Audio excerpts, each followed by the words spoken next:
కోసం సినిమా చూడండి అని అంటున్నాడు. మీకోసం కాదు, సమాజం కోసం, ప్రజల కోసం తీసిన సినిమా ఇది. ఆయన స్వార్థం కోసం తీసింటే అట్ట తీసేవాడు కాదు. సామాజిక స్పృహ,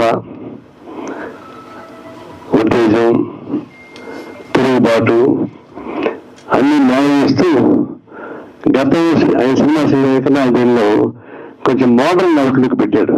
సామాజిక స్పృహ కోసం ఐక్యత పనిచేసేటువంటి నారాయణ మూర్తి లాంటి వాళ్ళని సహకరిస్తే అందరూ సంతోషిస్తారు.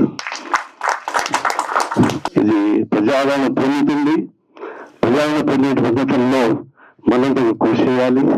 ఇది కేవలం నారాయణ మూర్తి స్వార్థం కాదు, సామాజిక స్వార్థం, సామాజిక మార్పు, దానికి ఉపయోగపడేటువంటి సందేశాత్మక సినిమా ఇవ్వేందుకు నారాయణమూర్తిని భారత కమ్యూనిస్ట్ పార్టీ కూడా మనస్ఫూర్తిగా ఆయన్ని అభినందిస్తూ భవిష్యత్తులో కూడా మీ పోరాటాలు, మీ పనులని ఎన్ని కష్టాలు వచ్చినా సరే నిలబడి మీరు ముందుకు పదండి, మేము మీతో ఉంటామని హామీ ఇస్తా సెలవు చేసుకుంటా ఉన్నాం.